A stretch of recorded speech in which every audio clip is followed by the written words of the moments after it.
So hello friends. अभी देखिए, I am going to start with the very first concept of operation planning. ना operations planning ये topic जो है ना, बेसिकली जैसे हमने इससे पहले भी कई बार डिस्कशन किया है, ऑपरेशंस प्लानिंग यानी क्या, it helps you in cost cutting. यहाँ पर आपके मैन्युफैक्चरिंग कंपनी में जो जो ऑपरेशंस होने वाले हैं उसका एक प्रॉपर प्लानिंग दिया हुआ है विद अ थंब रूल। बराबर है। सो the thing is what, suppose आप एक एंटरप्रीनियर हो। आप एक एंटरप्रीनियर हो मतलब आप एक कंपनी डालना चाह रहे हो, आप अपना प्रोडक्शन यूनिट डालना चाह रहे हो जहां पर आप कोई पर्टिकुलर प्रोडक्ट को मैन्युफैक्चर करने वाले हो। बराबर है। तो आप ऐसा सोचो, मैं एक बिजनेसमैन हूं और मैं एक कंपनी का मालिक हूं और मैं कोई पर्टिकुलर प्रोडक्ट मैन्युफैक्चर करने वाला हूं। ठीक है, तो आपके सामने क्या क्या समस्या आएंगी, मतलब समस्या कहने से पहले आपका एक वे ऑफ प्लान क्या होना चाहिए। बराबर। तो सबसे पहले क्या आप बैठे हो, आज फैमिली के साथ बैठे हो, दोस्तों के साथ बैठे हो। सबसे पहले आप सोच रहे हो यार मेरा अभी ICAI कंप्लीट हो गया, मैंने जॉब वॉब भी कर लिया है, लेकिन अब मैं सोच रहा हूं मैं खुद का कुछ शुरू करूं बिजनेस। क्या आप वो प्रोडक्ट ढूंढोगे जिसका डिमांड है? एम आई राइट? सो क्या आपको डिमांड फोरकास्टिंग ये समझना बहुत जरूरी है शुरुआत के लिए। Am I right? So the thing is what very first thing what we should understand and realize is demand forecasting. किसी भी प्रकार का जो भी मैं प्रोडक्ट लॉन्च करूंगा उसका डिमांड कितना है, उसकी एक्सपेक्टेड डिमांड कितनी है, अगर ये मैं फोरकास्ट कर पाऊं तो द थिंग इज व्हाट, मेरे लिए डिसीजन लेने में आसानी होगी या नहीं होगी। Are you with me? सबसे पहले हम बात करेंगे डिमांड फोरकास्टिंग की। देखिए ये जो पूरा सब्जेक्ट है ना, आपको ये लिंक है, ये सब्जेक्ट इतना बेहतरीन है और इतना इंटरेस्टिंग है। Everything is linked my dear students. सबसे पहले हम डिमांड फोरकास्ट करेंगे, फिर डिमांड फोरकास्ट होने के बाद आप अपना प्लांट जो भी डालोगे उसकी कैपेसिटी प्लानिंग करोगे, फिर कैपेसिटी के बाद उसका एक लेआउट बनाओगे, उसमें भी हम कॉस्ट कटिंग करेंगे, फिर ट्रांसपोर्टेशन, आपका रॉ मटेरियल आएगा जाएगा वो सब चीजें होगी। आफ्टर नॉट ओनली दिस, वहां पर भी कॉस्ट कटिंग होगी, फिर आपका प्रोजेक्ट प्लानिंग होगा, लास्टली आप प्रोडक्टिविटी पर ध्यान दोगे। जितने कम समय में, जितने कम पैसे में मैं ज्यादा प्रोडक्शन कर पाऊँ तो उतना मैं प्रॉफिट बढ़ा पाऊँ। And last but not the least, इस सब चीजों के बाद जो मेरा प्लांट मैंने बनाया है उसे मुझे मेंटेन भी करना है, मतलब उसका सर्विसिंग भी करते रहना, उसमें भी कॉस्ट कटिंग है। तो ऑपरेशंस प्लानिंग ये जो टॉपिक आपके सिलेबस में दिया है वो इसी वजह से दिया है, ताकि आप एक बिजनेसमैन की तरह सोचो और हर छोटे मोटे ऑपरेशंस में पैसा कॉस्ट कट कर सको। This is the what exactly thing which is expected on your and from this particular subject. तो देखो मैंने जैसे बताया आपको, आप कॉस्टिंग कर रहे हो, कॉस्ट कटिंग कर रहे हो, तो दो चीजें हैं। पहली चीज, आपको कंपनी से प्रॉफिट बढ़ाना है। कंपनी का प्रॉफिट अगर बढ़ाना है तो दो चीजें, या तो जो प्रोडक्ट है उसके प्राइस इंक्रीज कर दो, या तो उस प्रोडक्ट का जो मैन्युफैक्चरिंग कॉस्ट है वो कम कर दो। अब मैन्युफैक्चरिंग कॉस्ट या तो रॉ मटेरियल सस्ता लेने से होगा, या साथ ही साथ जो आपकी प्रोडक्शन कॉस्ट होती है उसमें भी कुछ कटिंग अगर कर सको तो भी मेरा काम बन गया। क्लियर? सो ऑपरेशंस प्लानिंग मेरे लेसन नंबर 2 है जो मेजर है। फर्स्ट तो पूरा थ्योरी है जो मैं रिसेंट लेक्चर्स में आपको लिंक करके दूंगा कि बाबा उसमें पूरा इंट्रोडक्शन ऑफ सब्जेक्ट है। धीरे धीरे पहले हम कंप्लीट करेंगे और उसके बाद हम लोग उसे कंप्लीट करेंगे। ठीक है, अब ये ओवरऑल जो सब्जेक्ट है it is of 70 marks. 30 marks आपका SM है, 70 मार्क्स में नियरली 40 to 45 मार्क्स आपकी न्यूमेरिकल्स रहेंगे और 30 to 35 मार्क्स और नंबर 25 से 35 तक थ्योरी रहेगी। ऑप्शंस रहेंगे अवेलेबल, MCQs रहेंगे। अब ये सब्जेक्ट की सबसे बेहतरीन चीज ये है कि सिंस ये सब्जेक्ट थोड़ा सा टेक्निकल है, कॉमर्स के बाहर का है, आपको मॉड्यूल के बाहर का जनरली कुछ पूछते हैं, ये आपके लिए बेनिफिट है। इसी की वजह से हम इसे बहुत बेहतरीन तरीके से और हम इसे हमारे रेगुलर नॉलेज वाइज जाएंगे, हम इसे प्रैक्टिकल एप्लीकेशन वाइज जाएंगे। क्लियर? सो आज मैं डिस्कस करने जा रहा हूं फोरकास्टिंग के बारे में। ठीक है, Forecasting means peeping into the future. Future से बारे में सोचना.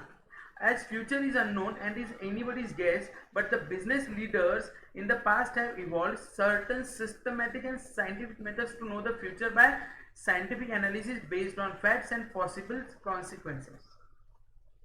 Thus, this systematic method of probing the future is called forecasting. Simple, बहुत सारे बिजनेसमैन होकर गए हैं, उन्होंने अपने एक्सपीरियंसेस में कुछ थंब रूल्स बनाए कि आप इस तरह से जाओ, आपको बिजनेस में ज्यादा प्रॉफिट होगा. तो फोरकास्टिंग. अब मैं अगर बात करूं मुकेश अंबानी जी की, क्या उन्होंने फोरकास्ट कर लिया था कि बोले धीरे धीरे पेट्रोल, उनका पहले पेट्रोकेमिकल्स का काम था, पेट्रोल का जो है धीरे धीरे चलन कम हो जाएगा क्योंकि सोलर पे आएगी, गाड़ी इलेक्ट्रिसिटी पे आएगी, तो कहीं ना कहीं हमारे कंपनी के सेल्स में डाउनवर्ड्स हैं. फिर ऐसी कौन सी चीज है जहां पर मरेगा नहीं, अगला फ्यूचर डिपेंड करता है. तो उन्होंने बोला डेटा. आज इंटरनेट हमारी नीड हो गई, व्हाट्सएप हमारी नीड हो गई है, तो दैट डेटा इज इंपॉर्टेंट. उन्होंने फोरकास्ट किया. Clear? So production and operation departments will produce goods as per the sales programme given by the sales department, but it has to prepare forecast regarding machine capacity required, materials required, and time required for production and so on. Knowledge on forecasting helps in this regard. Clear? Okay. After this further, sales forecasting and its importance in the business. अब कुछ चीजें theory है, आप थोड़ा सा फटाफट पढ़ लेना. तो भाई बिजनेस में क्या इसका इंपॉर्टेंस है? 100% इंपॉर्टेंस है. जैसे अगर आप कोई भी बिजनेस कर रहे हो, फॉर एग्जांपल आपका डेयरी प्रोडक्शन है, डेयरी है, कोई त्योहार आने वाला है, तो आपको ये पहले से पता है कि भाई ये फोरकास्टिंग है, आने वाले 10-15 दिन हमारे माल का डिमांड ज्यादा रहेगा, तो हमें प्रॉपरली प्रिपेयर्ड रहना है. सो उसका एक इंपॉर्टेंस है. तो इसके लिए कुछ टाइम रेंजेस है, डिफरेंट टाइम रेंजेस है. जैसे शॉर्ट टर्म फोरकास्टिंग पीरियड में B 1 week, 2 week or a couple of months. Medium term forecasting period may vary from 3 to 6 months. Long term forecasting may vary from 1 year to any period. The objective of above said forecast is naturally different. हर एक का अपना अपना एक objective है. Long range वाला जो है, to work out expected capital expenditure for future developments और टू एक्वायर न्यू फैसिलिटीज. ये लॉन्ग टर्म है.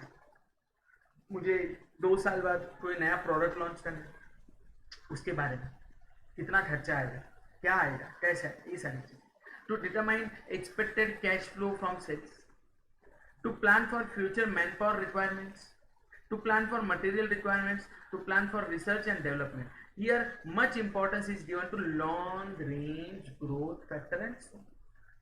तो मीडियम रेंज क्या होता है? तो the thing is what do, होता कैसे है, एक कंपनी में आप ओनर हो, तो 3 लेवल में कंपनी को डिवाइड किया जाता है. मतलब कंपनी में जो एम्प्लॉयज होते हैं, हायरार्की. एक होता है टॉप मैनेजमेंट, जहां पर आप लोग हो. आप लोगों का काम क्या है कि अगले 2 साल में मैं कोई नया प्रोडक्ट लॉन्च करना चाह रहा हूँ, उसके बारे में मुझे सोचना है, उसको कितना पैसा लगेगा, उसका इक्विटीज कैसे आएगा, उसका रिस्क रिवॉर्ड रेशियो क्या है, प्रॉफिट अर्निंग कितना रहेगा, ये सारी चीजें आप फोरकास्ट करोगे. क्लियर? आपने ये ढांचा बना दिया. आप मिडिल वालों को दोगे, जैसे आपके मैनेजर लोग हैं, उनको बोलोगे भाई रे ये हम अगले 2 साल में करने वाले, अब तू तेरे हिसाब से प्लानिंग कर ले. प्लानिंग में वो फोरकास्ट क्या करेगा, जैसे ह्यूमन रिसोर्स वाला है, ह्यूमन रिसोर्स को मैन पावर के बारे में सोचना है, तो इसके लिए कितने लोड लगेंगे, उनका डेवलपमेंट कैसे होगा, उनका ट्रेनिंग क्या होगा. प्रोडक्शन वाला सोचेगा इसके लिए कैसे डिवाइसेस लगने वाली, क्या मशीन्स लगने वाली, जर्मन में लाओ कि यूरोप से लाओ, कहाँ से लाओ, वॉट एवर, अलग अलग कंट्रीज है, अलग अलग जगह उसको जाना पड़ेगा, रिसर्च करना पड़ेगा. तो ये मीडियम रेंज हुआ, बराबर. और शॉर्ट टर्म जैसे आपको मैंने बता दिया, शॉर्ट टर्म बोले तो इन्वेंट्री पे डिपेंड करता है, 15 दिन बाद कितना लगने वाला है, that is a short term term. आप थोड़ा सा पढ़ लेना, डाउट से आप मुझसे पूछ सकते हो एनी टाइम, मेरा नंबर तो आपके साथ एसोसिएटेड है. अब इसके बाद फैक्टर्स जो रहेंगे आपके फोरकास्टिंग को अफेक्ट करेंगे, तो बहुत सारी चीजें. इंडिया में तो सबसे बड़ी चीज है गवर्नमेंट है. गवर्नमेंट चेंज हुई, पार्टी चेंज होगी, आपके लिए बहुत सारे इश्यूज भी क्रिएट हो जाएंगे और प्रॉब्लम भी आ जाएंगे. एनवायरमेंट के चेंजेस क्या क्या रह सकते हैं, वो चीजें. Changes in the preference of the users, number of competitive products, disposable income of the consumer etcetera. ये उसके कुछ फैक्टर्स जो उसको इन्फ्लुएंस करते हैं. प्रोडक्शन में भी कुछ चीजें हैं, जैसे फोरकास्टिंग में आप प्रोडक्शन से रिलेटेड करते हो तो रॉ मटेरियल का अवेलेबिलिटी, तुम्हारा जो माल बना हुआ है वो बेचने के लिए भी मार्केट अवेलेबल होना चाहिए, लेबर प्रेजेंट रहने चाहिए. अभी कोरोना में क्या हुआ, लेबर्स नहीं रहे, बराबर है. Maintenance, these are certain things. Okay, तो name the factors on which methods of forecasting depends, ये जून 2017 में 10 मार्क के लिए पूछा गया था। जैसे period selected for the forecast, मैंने बताया था आपको 3 टाइप, द इंफॉर्मेशन और data available on hand, what are the expectation from you expect from the information from the forecast. The thing is very simple, ये जो ऊपर का हमने जितना देखा ये लिखना है आपको, 10 मार्क के लिए क्वेश्चन पूछा है। जनरली हम पेपर में कोशिश ये करेंगे, हम पहले न्यूमेरिकल सॉल्व करेंगे, वहाँ पे पूरे आउट ऑफ मार्क्स मिलने के चांसेस होते हैं। उसके बाद अगर कोई न्यूमेरिकल हमें नहीं आ रहा है तो आप थ्योरी पे जाने की कोशिश करना। Most of the time it is a combination of numerical as well as theory question में, ठीक है। मैं अभी कुछ चीज़ें देखते हैं, जैसे for example a process of combining, averaging or evaluating in some other way the opinions and views of a top executive, बराबर है। तो इसका क्या हो सकता है, sales forecasting under expert opinion नहीं, market test method of sales forecasting हो सकता है नहीं, composite method of sales forecasting नहीं, executive a process of combining, averaging और evaluating in some other way the opinions and views of top executive. तो इसका answer आएगा executive judgement methods of sales forecast. इस तरह के आपको मैच द पेयर्स भी रहेंगे। मैंने अपने नोट्स में मोटा मोटा सब कुछ कवर किया है आपके लिए, थ्योरी आप पढ़ लोगे हो जाएगा, डिस्कशन तो हम करते ही रहेंगे। मेजर आपका फोकस रहेगा न्यूमेरिकल्स पे जो आपको नहीं आएंगे। The reason is very simple, अब तक आप लोगों को ये सारी चीज़ें हुई नहीं, ये कॉमर्स बैकग्राउंड के हिसाब से बनी नहीं है, प्रोडक्शन इंजीनियरिंग या फिर MBS के हिसाब से है। Quite appropriate when the product is quite new in the market और good estimators are not available or when buyers do not prepare their purchase plan etc. तो इसका आंसर जो रहेगा market test method of sales forecasting. So more appropriate when users of the product are numbered and new product is to be introduced or which no previous records can be made available. So इसका answer रहेगा users expectation method of sales forecasting। Views of salesman, branch manager, area manager, ये सब चीजें लेना है तो आपके जो व्यूज रहेंगे composite method of sales forecasting and opinions of experts given in the newspaper journals to sales forecasting under experts opinion. Match the pairs है, ये थ्योरी एंड में वापस रिवाइज कराऊंगा तब हम सब कुछ देखेंगे, ठीक है। अब सबसे पहले हम बात करने जा रहे हैं न्यूमेरिकल्स के बारे में जो आपको फोरकास्टिंग में मदद करते हैं, ठीक है। तो सबसे पहला क्या है, फोरकास्ट करना है, मतलब मुझे डिमांड को बताना है कि ये डिमांड हो सकती है, प्रेडिक्ट करना। अब आप कैसे सोचोगे डिमांड को प्रेडिक्ट कैसे कर पाएंगे हम, तो क्या सबसे पहली चीज होती है हम पुराने डेटा को देखकर ही बोलेंगे। जब मुकेश अंबानी जी ने जियो के बारे में सोचा तो उन्होंने पिछले 10 साल का डेटा देखा, उन्होंने देखा कि पिछले 10 साल में कैसे स्मार्टफोन्स आए, कैसे दुनिया में ऐसा हुआ है कि हर चीज़ एक मोबाइल के डब्बे में आ गई है, करेक्ट है। आज हर चीज़ अवेलेबल है, आपकी पढ़ाई से लेके आपकी मस्ती तक everything is available in that mobile, nothing else is needed, clear. तो क्या हम पुराने डेटा को चेक करते हुए हम आगे का ट्रेंड डिसाइड कर सकते हैं। जैसे फॉर एग्जांपल किसी कंपनी में मैं कहता हूँ कि भाई 2015, 2016, 2017, 2018, 2019, ध्यान देना ये टाइम है, और इस दौरान कंपनी का सेल्स जो है वो ऐसे बढ़ा, यहाँ पे 50 करोड़ था, यहाँ पे 70 हुआ, यहाँ पे 60 हुआ, कम भी हुआ नहीं इस बार, यहाँ पे 90 हुआ और यहाँ पे 120 हो गया। तो इसके बेसिस पर आपको नहीं लग रहा है कि अगर मैं ये इस तरह से इसे ड्रॉ करूँ, ठीक है ना, थोड़ा नीचे फिर ऊपर, तो आपका जो बिजनेस का ट्रेंड है वो अपवर्ड है। जो बिजनेस का ट्रेंड है मतलब ये बिजनेस ग्रो ही होगा, स्लो एंड स्टेडी ग्रो ही होगा, क्लियर। अच्छा, ये तो फिलहाल आपने सिर्फ ये ग्राफ निकाला, नंबर्स देख, बराबर है। लेकिन अब आप सोच रहे हो, आप पापा के पास गए, पापा मुझे नया बिजनेस करना है, ये पिछला ट्रेंड है, और पापा ने आपको पूछ लिया कि बोले बेटा 2020 में कितना प्रॉफिट कमा सकता है, तो इसका आंसर आप दे सकते हो। और अगर मैं कहूँ कि मेरे पास कोई सर्टन मेथड्स है, फॉर्मूलाज है जिसके चलते मैं इसका आंसर दे सकता हूँ, तो क्या हमने ये पढ़ना चाहिए? यस, ऑफ कोर्स, ये आपको हेल्प करेगा, ठीक है ना। So my dear students, let's start with the things, okay. तो अभी जैसे फॉर एग्जांपल शुरुआत के तौर पे हम इसको कहते हैं ट्रेंड एनालिसिस, हम कहते हैं कैलकुलेशन ऑफ ट्रेंड। ध्यान देना, बड़ा ही सिंपल और मजेदार कंसेप्ट है, you all people will enjoy. The trend can be calculated by the least square method as follows. देखो ये जो मेथड है ना, ये लीस्ट स्क्वायर मेथड है। Okay, find time deviation of each period from a certain period and then find the sum. आपको क्या करना है, मैं आपको पूरा step by step question number 1 ही लेता हूँ और समझाता हूँ। जैसे एग्जाम्पल नंबर 1 लेते हैं, क्या है बताता हूँ। From the following time series data of sale project of sales, project the sales for the next 3 years। अगले 3 साल के लिए, मतलब 2008, 9 और 2010 के लिए आप मुझे बताओ क्या सेल्स का प्रोजेक्शन रहेगा।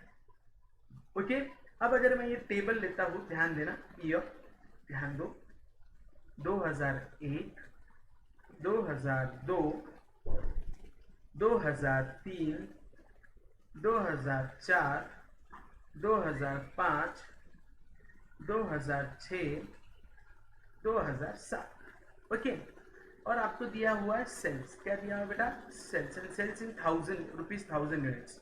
बोले तो ये 80,000, ये 90,000 ऐसा है। ओके, क्वेश्चन में आप देख सकते हो 92, 83, 94, 99 एंड 92। ओके, और आपको पूछा है कि 2008 में कितना रहेगा, 2009 में कितना रहेगा और 2010 में कितना रहेगा, आपको पूछा है। अब देखो, अगर ऐसा होता कि भाई कंपनी का सेल्स है और उसका प्रॉफिट है, ये इस तरह से अगर मुझे दिया होता कि फॉर एग्जांपल बोले 10 लाख रुपए का सेल्स करोगे तो आपको 1 लाख रुपए का प्रॉफिट होगा, 20 लाख रुपए का सेल्स करोगे तो आपको 2 लाख का होगा, 30 लाख का सेल्स करोगे 3 लाख का होगा। तो अगर मैं आपसे पूछूं बच्चा 40 लाख का सेल करूंगा तो कितने लाख का, बोले सर 4 लाख रुपए का प्रॉफिट होगा। Very nice. मैं अगर पूछूं मुझे 5 लाख रुपए का प्रॉफिट कमाना है तो आप मुझे बताओ जी सर 50 लाख रुपए का आपको सेल्स करना पड़ेगा। मतलब मोटा मोटा आपने दिमाग में इक्वेशन बना लिया। सपोज ये मेरा x है और ये मेरा y है, करेक्ट है, x एंड y। तो आपने बना लिया कि x जो है वो 10 टाइम्स y है, बोले सर बराबर है, या y जो है वो x डिवाइडेड बाय 10 है। मतलब अगर मैं बोलूँ 60 लाख रुपए का सेल हुआ तो आप तुरंत मुझे 60 डिवाइडेड बाय 10 करके बोलोगे 6 लाख रुपए का प्रॉफिट होगा। मैं अगर बोलूँ 75 लाख का सेल हुआ, आप बता दोगे सर 7.5 लाख रुपए का प्रॉफिट होगा। क्यों, तो आपने एक इक्वेशन बना लिया, बराबर है। अब ये तो ऐसे नंबर्स थे जहां पे मैं ओरली इक्वेशन बना सकूं, लेकिन अब जो मुझे एग्जांपल दिया हुआ है, क्या वहां पे मैं ओरली इक्वेशन बना सकता हूं? टेल मी इफ यस और नो। सो कैसे करेंगे, ठीक है। तो इसके लिए एक सर्टन मेथड दी गई है, वो मेथड मुझे फॉलो करनी पड़ेगी। वो मेथड मैं फॉलो करूंगा और मैं इक्वेशन बनाऊंगा, तो इक्वेशन ही बच्चा, ठीक है, बनाना तो मुझे इक्वेशन ही है। वो इक्वेशन बनाकर मैं आगे जाऊंगा। तो इसमें ना 3-4 स्टेप्स है। तो सबसे पहली step, I should find deviation. Now what is deviation, please ध्यान देना। Find deviation of period, each period from a certain period and then find the sum of time deviation summation of x। इसे मैं consider करूंगा deviation. अब please ध्यान देना, मैं क्या करता हूं, ये जो डेटा दिया है मुझे, ये जो पूरा डेटा दिया है यहां तक, इसका मिडिल मोस्ट ऑप्शन चूज करता हूं। क्या 2004 है? yes। अब आगे हम क्या करेंगे, 2001 में से 2004 को माइनस करूंगा। देखो ध्यान देना, 2001 माइनस 2004, तो आपका आंसर आएगा -3। 2002 में से भी मैं माइनस करूंगा तो मेरा आंसर आएगा -2, -1, 0। 2005 में से 2006 गया 1, 2006 में से 2004 गया 2 और 2007 में से 2004 गया 3।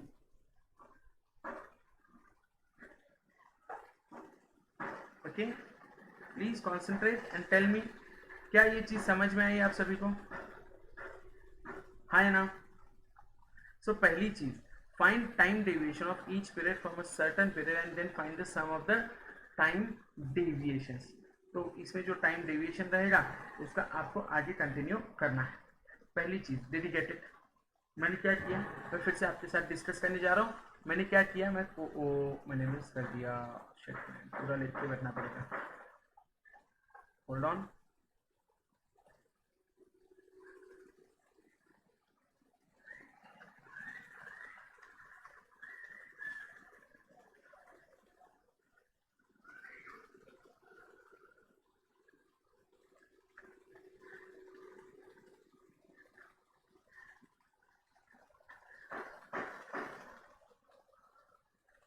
ये मैं सेकेंड बच्चा लोग,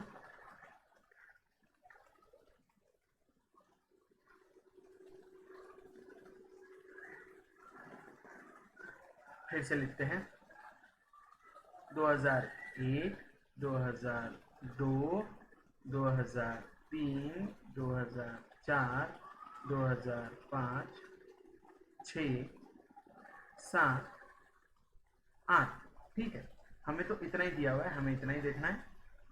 पहली स्टेप क्या करनी बताई मैंने आपको, डेविएशन फाइंड करना है। तो मैं क्या करता हूँ, मैं यहाँ पे मिडिल मोस्ट जो रहेगा, सर इवन नंबर ऑफ, अभी तो देखो बोले सर ऑड नंबर है इसलिए, तो उसका भी जो रूल है मैं आपको शेयर करूंगा अगले सम्स में, मैं लूंगा। फिलहाल आपको मैंने ऑड नंबर्स वाला बताया है, शुरुआत में हम ऑड नंबर्स वाला सम ले रहे हैं, ठीक है ना। और आपके मॉड्यूल के ही सारे सम्स है, डोंट वरी, मैं मॉड्यूल के स्कैनर के सारे सम्स इकट्ठा करता हूँ और फिर मैं वो पूरे सॉल्व करके देता हूँ। सो सॉरी, ठीक है ना। तो शुरुआत में जैसे मैंने आपको बता दिया क्या हमने करना है।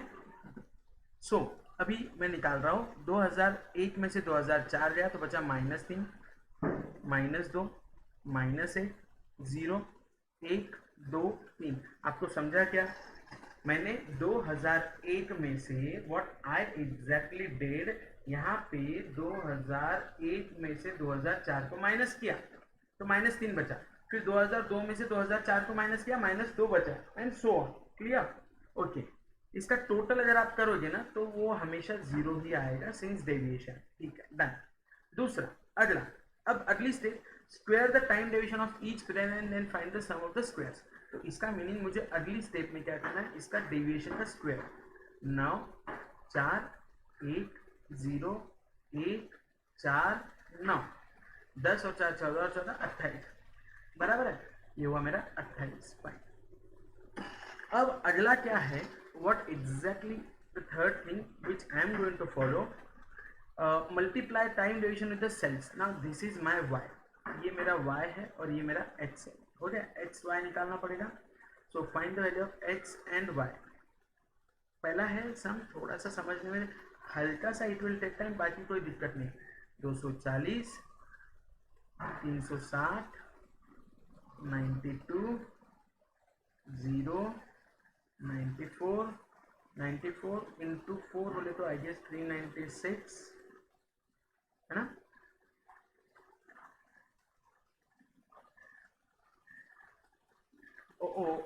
Again I made a mistake, shit man.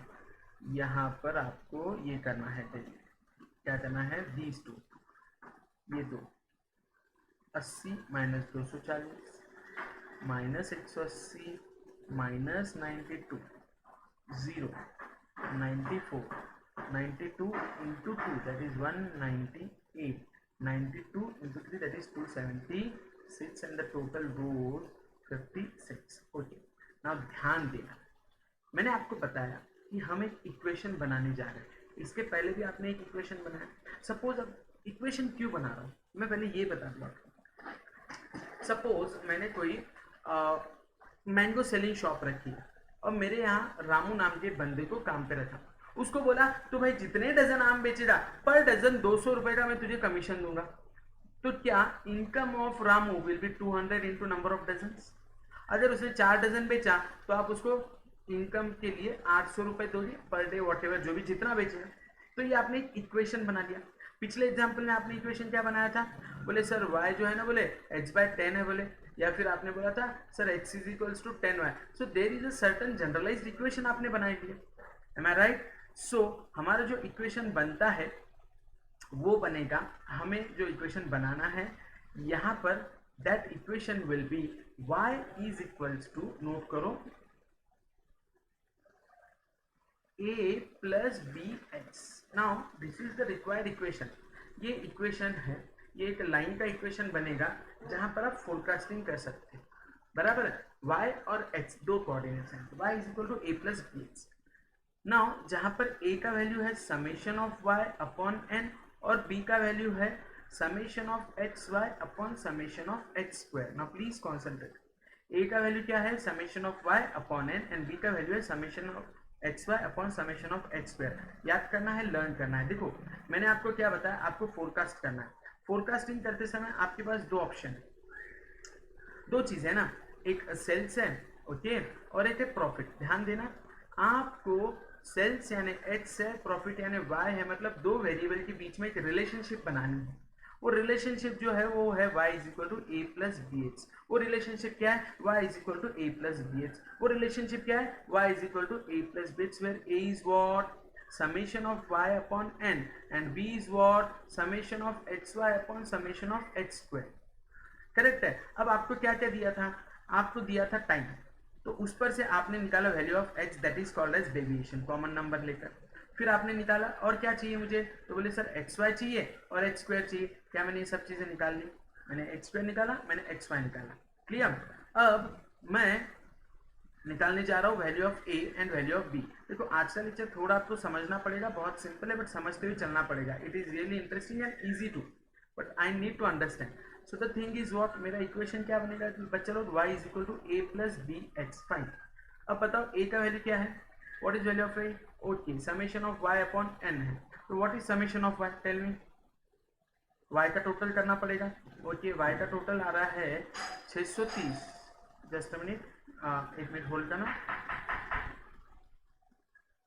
Just a minute चलो होल्ड ऑन। देख रहे यार कौन है,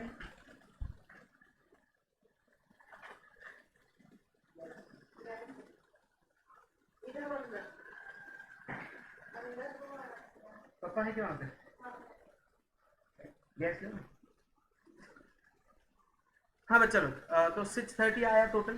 तो मेरा answer is 630 divided bye n। n is what, number of observation, 1 2 3 4 5 6 7।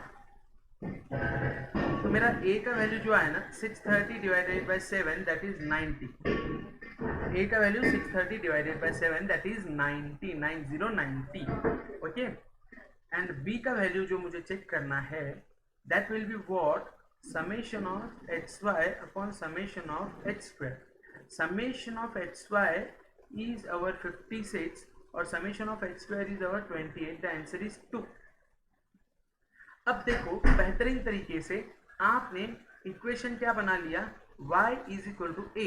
What is a, तो बोले 90 plus bx that is 2x। ये आपका इक्वेशन बन गया। अब आपको क्या करना है, जब भी, अब आपको वैल्यू किसकी फाइंड करना है, आपको बोला जाए फोरकास्ट ऑफ सेल्स, सेल्स बोले तो y, आपको वैल्यू ऑफ y फाइंड करना है। मतलब आपको वैल्यू ऑफ y अगर फाइंड करना है तो ये इक्वेशन में x की वैल्यू सब्सटीट्यूट करो, ठीक है। आपको अगले 3 साल का पूछा है, मतलब 2008 में मेरा x कितना रहेगा, ध्यान देना यहाँ पे। टेल मी 2008 के इसमें मेरा x कितना रहेगा गाइस, 2008 में मेरा x रहेगा, क्या करता हूँ x कैसे निकालता हूँ मैं, 2008 माइनस 2004, तो x का वैल्यू रहेगा 4। अब x का वैल्यू अगर मेरा 4 है तो मेरा आंसर आएगा 90 plus 2 into 4 that is 90 plus 8 and your answer is 98। यहाँ पर आया 98। 2009 में x का वैल्यू रहेगा 5, तो y is equal to a 90 plus 2x, क्या होगा 90 प्लस 10, योर आंसर इज 100। और 2010 में यस x का वैल्यू रहेगा 6, बराबर है 90 प्लस 12 बोले तो 102। दिस इज आपका फोरकास्टिंग, ये आपका फोरकास्टिंग है, कुछ नहीं है। क्लियर एवरीवन, अभी आप इसे देख सकते हो, ये आपका पहला क्वेश्चन है। अभी क्वेश्चन कितने मार्क्स के पूछते हैं आप देखोगे ना तो हैरान रह जाओगे। 2009 में 4 मार्क, 2009 दिसंबर में 6 मार्क, करेक्ट है। और उसके बाद आगे देखो तो 6 मार्क के लिए क्वेश्चन पूछा गया। स्टेप्स हार्डली आपको कितनी करनी है, 2 या 4, ठीक है। तो आज हम सारा पहले ऑड नंबर वाला करेंगे, अगले लेक्चर में आपको इवन नंबर वाली सम्स भी लूंगा मैं, क्लियर। तो पहला हुआ। अब हम दूसरा क्वेश्चन देखने जा रहे हैं। Based on the following data on the exports of an item by a company during the various years, fit a straight line.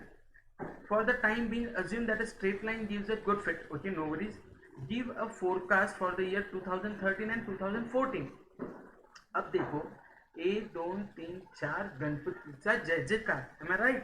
5 6 7 8 9, again it is nothing but an odd number, ठीक है। तो इसका method जो हमने पढ़ा वही है, done. अगले 2 साल का आपको निकालना है, बताओ यहाँ पर क्या निकालोगे आप, x निकालना पड़ेगा, that is what I call it as deviation, बराबर है।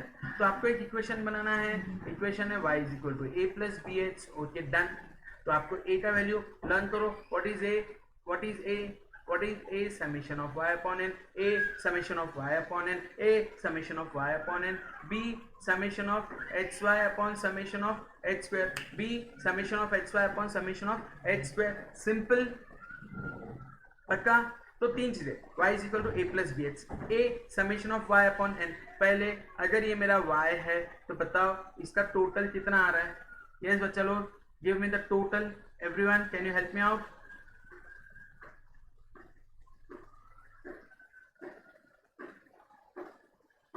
जल्दी कैलकुलेटर ऑन करो और फटाफट करो, 13 plus 20 plus 20 plus 28, okay, plus 30 32 33 38 और 43, एम आई राइट। तो आपका आंसर आ रहा है 257, okay no worry. y is equal to, देखो बोला 257 डिवाइडेड बाय, फिर से एक बार चेक कर लो, फिर से मैं चेक कर रहा हूँ, 13 20 20 28 30 32 33 38 और 43, मैंने 13 कर दिया, मैं मिस्टेक, वंस अगेन।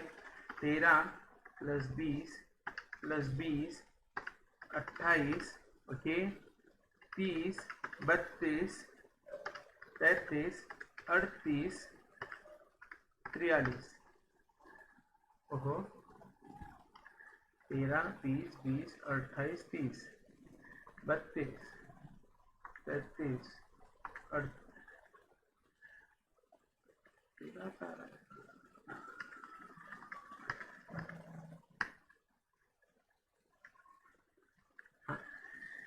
257 करेक्ट है, ओके फाइन। तो आपका a का वैल्यू क्या आएगा, बताओ, क्या ये 257 डिवाइडेड बाय 9 आएगा, 28.55, somewhere 28.55, okay fine, plus minus what ever, calculation मेरे लिए इंपॉर्टेंट नहीं, मेरे लिए इंपॉर्टेंट है आपका कंसेप्ट क्लियर है, ठीक है। अब x निकालो, 2004 में से 2008 गए, बोले सर x का वैल्यू -4 आया, ठीक है, -5 आया, ठीक है, माइनस, सॉरी ये -4 है, ये -3 आया, ये -2 आया, ये -1 आया, 0 1 2 3 4, ओके, कितना हुआ, डन। फिर आपको चाहिए एक्स स्क्वायर, बताओ, 16 9 4 1 1 4 9 16, कितना हुआ, 16 और 9 25 और 5 30 और 30 60, एम आई राइट। और लास्टली x इंटू वाई चाहिए, x क्या है, -4 इंटू 13, फटाफट 13 into 4 52, 20 into -3 -60, okay, -40, okay, -28 0 32 66 38 into 3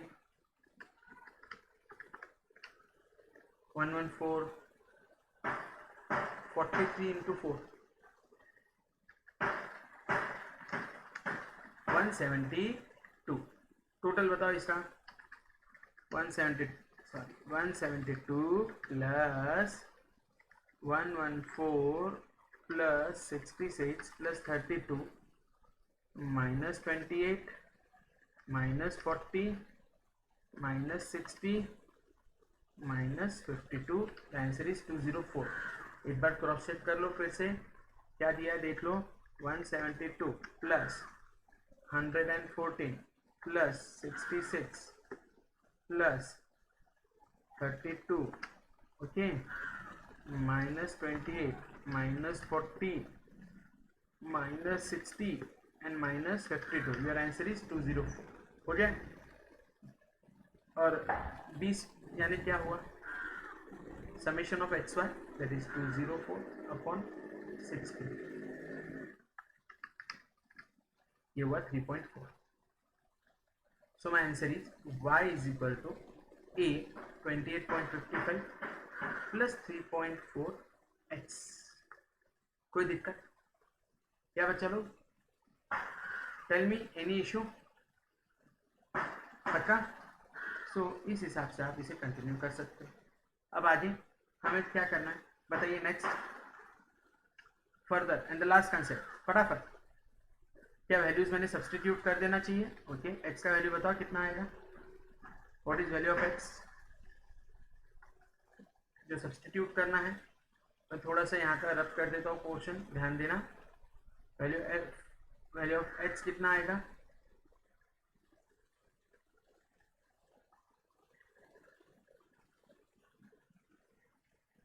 आपका इक्वेशन तो आपने बना लिया. Equation was y is equal to a plus bx, that is 28.55 plus b times, what is b times b is what? 3.4x. ठीक है. अब y का value when x is equals to बताओ 2013 में x का वैल्यू क्या आएगा? 5 आएगा. ओके, आप बोलोगे 28.55 plus 3.4 into 5 into. So answer is 45.55. यहाँ तक अगला जो आंसर आएगा 2013 का वो आएगा 45.55. एंड लास्टली 2014 तो y for x is equals to 6 निकालो. 3.4 इंटू 6, आंसर इज 20.4 और 28.55. 48.95. These are the answers, final answers. 6 mark के क्वेश्चन है बच्चा. 4 6 4 6 4 6. लास्ट 2 सम से फटाफट सॉल्व करते हैं. ओके, फिर क्वेश्चन नंबर 5 से मैं अगले लेक्चर में लूँगा. वहाँ पर मैं आपको इवन नंबर का ट्रेंड बताऊंगा. Clear? So let's go further फटाक से फॉर क्वेश्चन नंबर 3. 2009 जून में पूछा हुआ है. 4 मार्क का सम है. आप रिकॉर्डिंग देख सकते हो बाद में भी, कोई दिक्कत नहीं है. बताओ यहाँ पर अगेन आपको क्या दिया है? एच दिया है. एच क्या है? एच नहीं दिया है आपको, ईयर दिया है. Sorry, YEAR 2004 2005 2006 2007 and 2008. ओके, ये ईयर फाइन.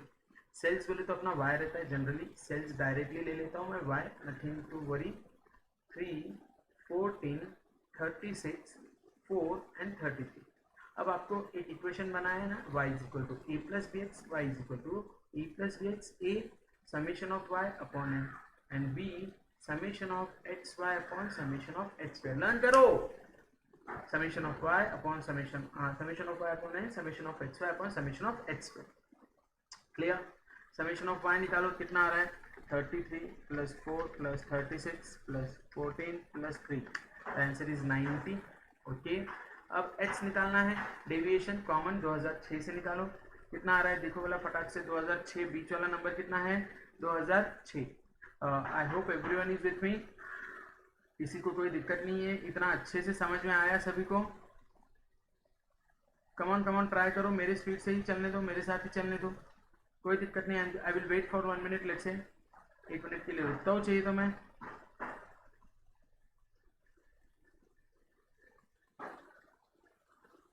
या यस, ये आएगा -2 -1 0 1 2. फिर आप क्या निकालोगे? H square. 4 8 0 1 4 बोले तो टोटल हुआ 10. और फिर आपको निकालना x इंटू वाई. -6 -14 0 4 33 इंटू 2 66. 70 में से 20 गए 50. Okay, a is equal to summation of y upon n, that is 90 divided by 5, which is 18, और b is equal to summation of hy upon summation of h square, summation of hy 50 divided by 10, answer is 5. बस values बताओ कहाँ की project करना है, 2010 की. Okay, यहाँ का, तो 2010 का, 2010 बोले तो h का वैल्यू कितना हुआ बताओ, 2010 में से 6 गया बोले तो 4. Your answer is y is equal to 18 plus 5 into 4, बोले तो 238. Your answer is 38. Done. 4 mark मिल जाए बच्चा. अगला सम आप कोशिश करेंगे या मैं बता दूं, या लास्ट वाला भी सम हम देख के खत्म करते हैं. तो पहले मुझे आपको एक प्रोसेस मुझे लर्न करवानी पड़ेगी, तो 4 मार्क के फुटक के मार्क से बच्चा लोग, कुछ सोचना नहीं है ज़्यादा. लर्न किया मेथड कि मिल जाएंगे, लर्न करना है मेथड. मेथड ऑफ प्रोजेक्शन क्या है, फोरकास्टिंग क्या है मेथड. तो बच्चा लोग the method is very simple. What is the method, tell me. आप बोलोगे सर हमें अगर फोरकास्ट करना है कि y क्या रहेगा h के समय, तो y is equal to a plus B H करना पड़ेगा. जबकि a का वैल्यू रहेगा बोले summation of y upon n, और b का वैल्यू रहेगा summation of X Y upon summation of X square. अभी h क्या रहेगा, तो देखो ये जो क्वेश्चन है, ये क्वेश्चन में 2002, 2003, 2004, 2005, ओके,